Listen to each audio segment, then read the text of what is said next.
palma lhe dourar. Tomate picado e amor não pode faltar. Peixe comprado na porta, garopa, pungo, curvina. O caldo a engrossar. Que legal! A gente está curtindo aí a fusão entre o som dos tambores e as raízes folclóricas e tradicionais de Angola com as claves afro-brasileiras e com direito à contemporaneidade dos beats eletrônicos. É uma prévia de Matura, show do segundo álbum da cantora angolana Jéssica Areias, que vai ser realizado agora no próximo dia 3 de fevereiro, às 8 da noite, no Teatro Sesc Pelourinho. E a gente mergulha um pouco mais nessa riqueza, na riqueza dessa musicalidade, conversando com a própria Jéssica Areias, conosco aqui no Issa Bahia. Um prazer tê-la aqui com a gente. Seja bem-vinda. Bom dia, Jéssica. Muito bom dia. Que legal. Tudo bom? Tudo bom. Tô vendo aqui você, cantora, compositora, preparadora vocal angolana e com uma personalidade musical bastante eclética, não é? Essa mistura de ritmos, ou seja, você reúne na sua bagagem um misto de influências que vão aí desde suas raízes africanas ao fado, também passando pelo jazz, a MPB, ou seja, imagino que deva se sentir bem à vontade aqui em Salvador, que, como a gente costuma falar, também é um caldeirão cultural com influências musicais de todos os cantos. Como é que vai ser? Qual está sendo a expectativa para esse show, Jéssica? Bom, primeiramente, muito obrigada pelo convite. É uma alegria poder estar aqui a falar um pouco do meu trabalho. Estou muito feliz. Realmente cantar em Salvador é a concretização de um sonho que eu sempre tive. Salvador é uma cidade muito parecida com Luanda, que é a minha cidade natal. Sinto-me em casa e estou extremamente ansiosa para poder levar um pouco da minha música, do meu trabalho e também da cultura angolana para o povo de Salvador. Vai ser incrível. Essa história de receber influências de todos os cantos, isso, por um lado, é fantástico, não é? Porque você acaba bebendo de várias fontes. Mas qual a origem sua mesmo? Você começou a fazer música influenciada com que tipo de suporte musical, Jéssica? Bom, inicialmente, por ser angolana, sempre tive a música angolana e africana de uma forma geral, porque nós bebemos muito, né, das outras Áfricas, naturalmente em casa.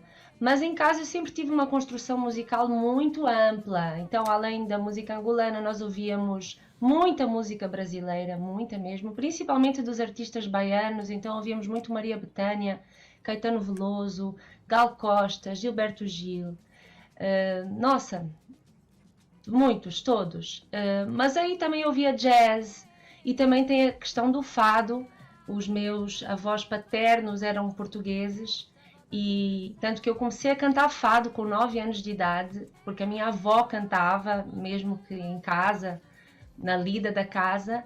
Então eu acredito que por ter essa educação musical em casa muito ampla, eu fui bebendo de todas elas e criando as minhas referências. E acredito que, muito além do que é óbvio no álbum, que são as raízes folclóricas e tradicionais de Angola, eu carrego traços de todas essas expressões, quer seja na voz, quer seja na maneira de interpretar, na maneira de compor, na maneira de criar o arranjo. Acredito que somos sempre uma pluralidade daquilo que foi referência para nós, né? Que voz belíssima que você tem, Jéssica, falando, cantando, com esse sotaque português que é característico de Angola. Mais bonito ainda. Você, eu tô vendo, você mistura também línguas nacionais de Angola nos seus shows, não é isso? O Umbundo, o Quimbundo, o Kikongo. Como é que é essa mistura também? Porque a gente, para nós, claro, tem uma influência muito grande, a gente sabe, Angola tem tudo a ver com a Bahia, mas numa música, num show, diz pra gente um pouco do que o público pode esperar desse show. O público pode esperar uma sonoridade que é muito familiar, mesmo que não objetivamente. certamente quem for das religiões de matriz africana vai poder se identificar um pouco mais profundamente, afinal de contas, Quimbundo é a língua em que as músicas do Candomblé de Angola, as cantigas do Candomblé de Angola são cantadas. Umbundo é a primeira língua falada em Angola nacional e Kikongo é a terceira língua. O meu objetivo nesse show é trazer não só essas sonoridades, mas também essas histórias cantadas nas línguas nacionais e, sobretudo, salvaguardar esse patrimônio que é tão fundamental de um país, né? A língua é o que fundamenta a identidade de um povo. E, infelizmente, em Angola não existe ensino bilíngue. Então, o meu papel como artista, além de muitos outros, nesse momento, é realmente salvaguardar as línguas de Angola, entendendo que isso é preservar o patrimônio cultural da minha terra. Então, as pessoas podem esperar muitas sonoridades, as pessoas podem esperar histórias, ritos, rituais, as pessoas podem esperar uma história contada do início ao fim, com muito cuidado e com muita delicadeza daquilo que me é tão rico, que é o meu país e a minha história entrelaçada entre Brasil e Angola. Bom dia, Jéssica. Ernesto aqui falando. Bom dia. Você fala dessa coisa das línguas nacionais. Em Angola tem essa característica, são 4 línguas nacionais, mas tem também, acho que uma centena ou mais de uma centena de variantes dessas línguas principais, né?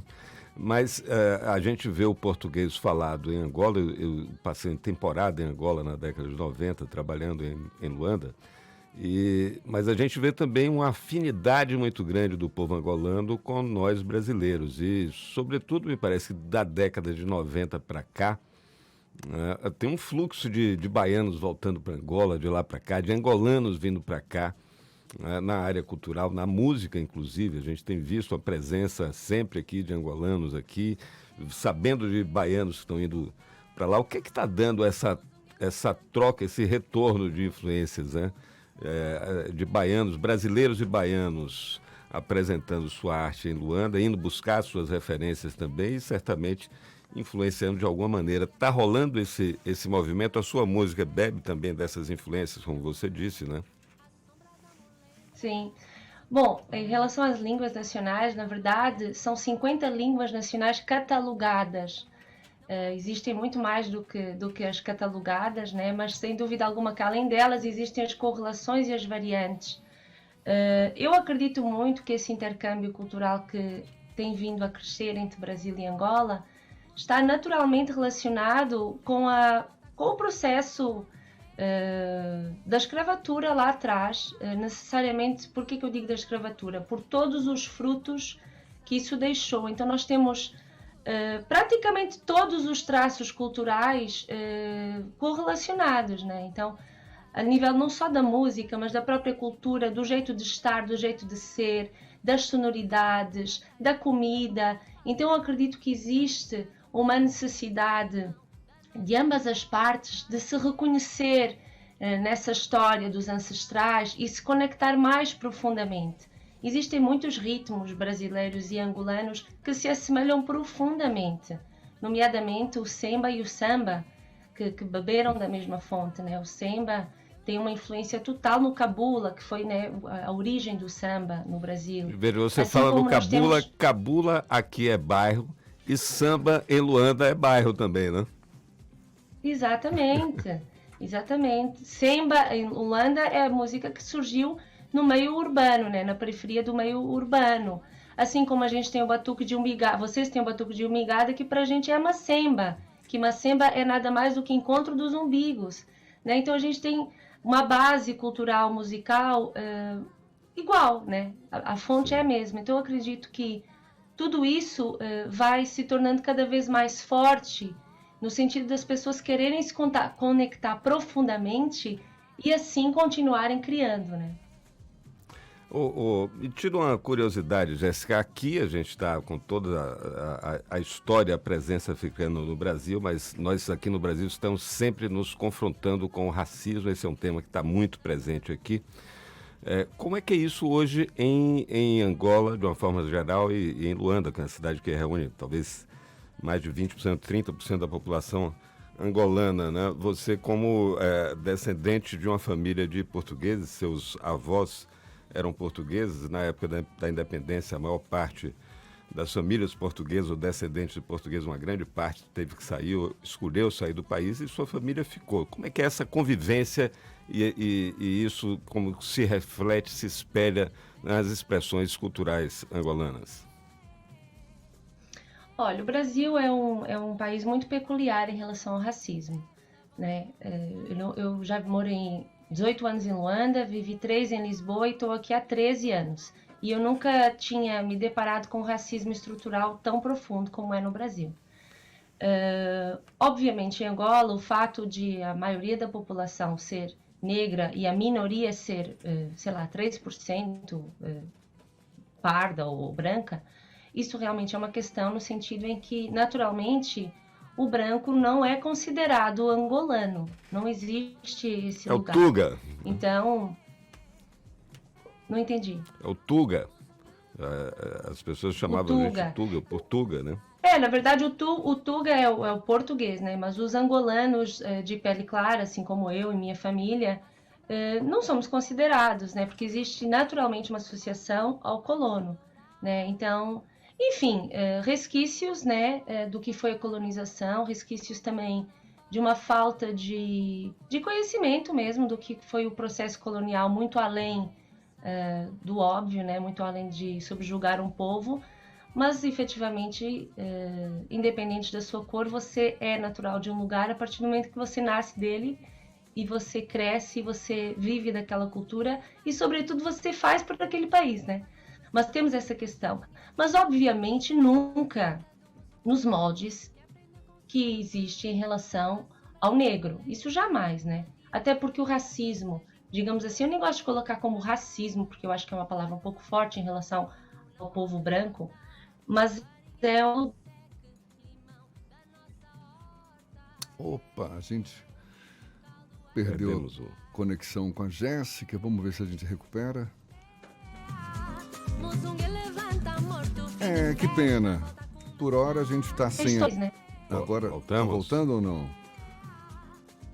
Falha na conexão com a Jéssica Areias, conversando conosco, essa angolana super simpática, que vai estar fazendo show no dia 3 de fevereiro, às 8 da noite, no Teatro Sesc Pelourinho, o show Matura, que é o nome do segundo álbum dessa cantora, compositora, ela que também é preparadora vocal angolana. Ela está com a gente Voltou. Pode concluir. Ai, caí. Mas agora caiu, mas já levantou de novo. Levantei. Até onde vocês ouviram? Você estava falando dessa relação dos angolanos com os brancos, também angolanos, mas que você não encara como um racismo propriamente dito. Estava respondendo a pergunta do Ernesto. Agora, para a gente puxar já de volta para o seu show aqui, Jéssica, eu tô vendo que tem uma baiana que vai participar também, não é isso? Sim, Neila Cadi, uma irmã querida, baiana, cantora, compositora, produtora musical. Conheci Neila há pouco tempo, o trabalho dela, fiquei encantada. E quando surgiu a oportunidade de ir para Salvador, eu de cara pensei nela. Então, Neila vai abrilhantar o show também. Queria que você aproveitasse a nossa audiência para convidar o nosso público para esse show, marcado agora para sexta-feira, não é isso? Dia 3 de fevereiro. Isso, dia 3 de fevereiro, no Sesc Pelourinho, às 20 horas. Espero por todos vocês, vai ser um show lindo. Eu vou estar essa semana em Salvador, depois eu não sei quando volto. Então, é imperdível. Conto com vocês, venham conhecer um pouco do meu trabalho. O teu pai é Antônio Areias? Teu pai é Antônio Areias? Sim. Olha, ele está aqui no chat dizendo: ei, filha, boa sorte. Pai Coruja também é angolano, tá vendo? Tá lá em Benguela. Meu pai mora em Benguela. Legal. Jéssica, olha, um prazer. Você é super simpática. Sucesso para esse show logo mais sexta-feira da semana que vem. E seja sempre bem-vinda aqui conosco. Essa música que a gente está ouvindo ao fundo é a Muzongue, não é isso? Muzongue, que é uma parceria minha com o poeta angolano José Eduardo Agualusa, Leonardo Mendes, que é o produtor do disco, junto com Cauê Silva, que é meu companheiro e percussionista no show, e Leonardo é filho de Roberto Mendes, olha que honra. Olha que legal, tá todo Muito mundo bem em casa. acompanhada. Parabéns mais uma vez, sucesso e conte sempre com a gente, viu? Quando voltar, por favor, dê um toque pra gente voltar a conversar, vai ser sempre uma satisfação, tá bom? Eu agradeço muito e peço que me sigam nas redes sociais, Instagram Jéssica Areias, entre no meu site jessicareias.com.br, acompanhe o meu trabalho, muitíssimo obrigada pela oportunidade. Prazer todo nosso, obrigado também. De festa volta a começar. Voz chiquinha de cachongo deu a receita do mundo.